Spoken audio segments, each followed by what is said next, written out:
It's me, Geordie Pete Redding, on another edition of Hollywood Balls. Now, my next guest is due in our fair city on the 25th of October at Dubai Opera, no less. He's a self-proclaimed working-class Cockney lad with a penchant for making people laugh and following the Arsenal. They're not related, by the way. Please give a warm Hollywood Balls welcome to Rob Beckett. How are you, mate? Yeah, good. Yeah, not too bad. Sorry, I'm in a car. I didn't know this was a video one. I'm on a book tour, and I'll tell you what. When you do a book, they pay you up front, and then when the book comes out, they work you like a dog. I had to schedule in a toilet break.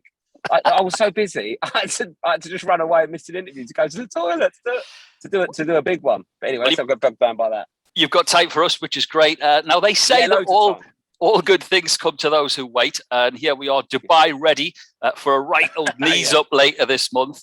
Due to COVID, this will be your March gig, right? But given the time elapsed, there's plenty of opportunity for your Wallop tour to put the world to rights. What can we expect? What's worked out quite well is now my show, because I had a little break from the show, obviously, for the pandemic. Yeah. I've been doing loads of shows in London and the rest of the UK. So I'm like properly match fit and raring to go. So it's worked out quite well, actually. So yeah, you're going to get me on full mast, as it were. So yeah, I love the show. I love performing it. And I always love performing it in a new place, especially abroad. I get so overexcited on holiday. So for me, being in Dubai is like, it's mad holiday. And I can't believe I get to go to Dubai and do a show in the Opera House. Feels like I've won a competition, to be honest. But yeah, I can't wait. Nor can we. Listen, it's well documented your love for stand-up, and that bread and butter has led to a whole load of TV shows and performances. Too many to note, given my limited value time with you. I wanted to compare TV and stand-up, though. Is it a different buzz altogether? Yeah, it's fun, but it's nothing matches live stand-up. And I always say, like, you also as well, when you do TV, there's an edit, there's producers. When it's my stand-up, it's just me. It's just whatever I want to say. Yeah. So I'm good. I think I'm good on telly, but I'm always better live and in person because I get to say whatever I want. And also, I do speak to the crowd and improvise, and when you're in the room and it's live, like, oh God, they've just thought of that. That's just happened. Where even if I do improvise that on a TV show, you watch it and go, oh, well, that was probably rehearsed or that's been edited in and stuff like that. But when it's live, it's sort of like, you can't. It's like live magical, mate. You can't hide. You're either funny or you're not, and you've either got an answer or you haven't. So if someone does echo me, I'll be able to come back and you'll be able to see me do what I do properly. But TV's great, but nothing beats live stand-up. What amazes me is how many of you guys actually like a bit of heckling. Well, yeah, no, I don't mind I love talking to the audience, and I don't mind the audience chipping in. The only time heckling's annoying is if someone shouts something and you give them something back, and then they just keep repeating it because it's sort of like you're just disrupt. We've done that, and I've given you my answer, and I was quite funny. And now you just sort of repeat. And that's when people ruin the gig. And that's not really heckling. That's just sort of being disruptive. But yeah, I don't mind heckling and people shouting out.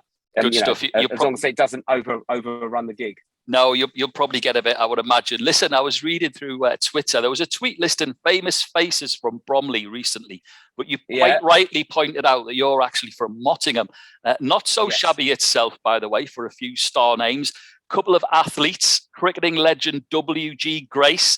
Did you dabble in the old cricket, or was it always football for yourself? Never played cricket, no. At my school, it was a bit rough, so you just played football, basketball, ping pong. There was nothing, we weren't allowed to do rugby or cricket. You couldn't really be tooled up with a cricket bat. People would start having a fight. So yeah, I never played.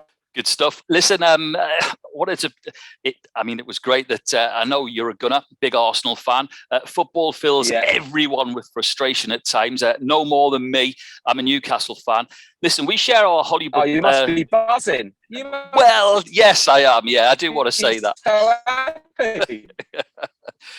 Look, we need the first thing Newcastle need to do, obviously, is stay in the Premier League, and hopefully they will, and then the excitement can build from there.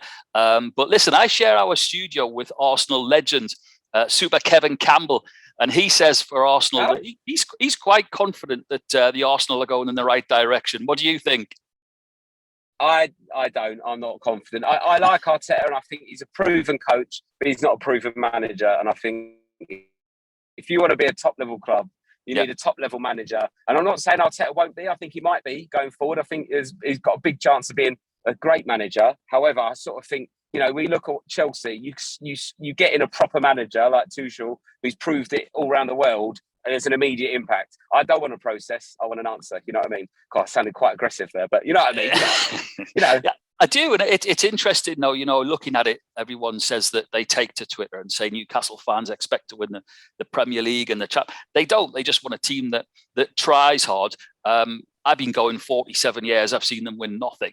So when I look at the likes of people complaining that it's City had or Liverpool have had a barren year, it sort of puts it into perspective.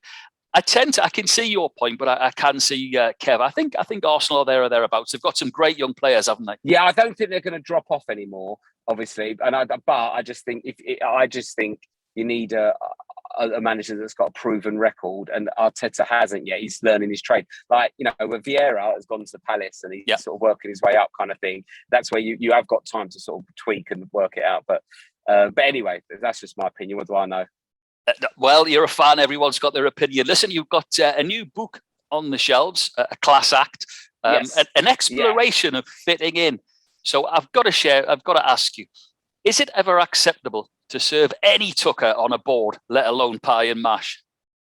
No, I've said this, but I can't eat off a wooden board. I'm not a big fan of gold leaf. I know Salt Bay loves it, but but I can't do it. He started in, was it Dubai he started in? It did, yes. Yeah. Yeah, the gold leaf thing. I don't want that all over my steak. And I don't want to be fed food by a geezer with like some sort of like serial killer glove on. Do you know what I mean? That's squeezing a burger in my face. Someone squeezed a burger in my face, I'd hit him. I can't. At a grand for the pleasure. I know, I can't get my head around it. I don't want someone. Imagine someone picking up your burger and squeezing it in your face. You'd chin them. Listen, speaking of food, it's a fantastic month to be in Dubai. We've got the world spotlight fixed firmly on us with the expo. I know it's just a fleeting visit for you, but please tell me, have you got time to nip out and sample the iconic Dubai chicken shawarma? Oh, where do I need to? I'm there for a week. So tell me where it is, and I'll go and get it. What we'll do is, I'm coming up to the gig, so we'll bring one. And we'll get you with you've got to have a Dubai chicken shawarma. Forget Salt Bay. I'll have it. Yeah. Got to have that. That's it. Yeah, listen, bring it to the gig. I'll eat it. We'll get that sorted for you. It's a massive Hollywood Balls thanks to Rob Beckett. Don't forget, get along to Dubai Opera on the 25th of October. Catch the man himself, and hopefully he'll have had a haircut. Rob, cheers. Fingers crossed. Look at the state of it. Yeah, I've got to have a fresh trim for Dubai, haven't I? Anyway, cheers, mate. It's been lovely talking to you, and I'll see you after the gig. See you. Cheers.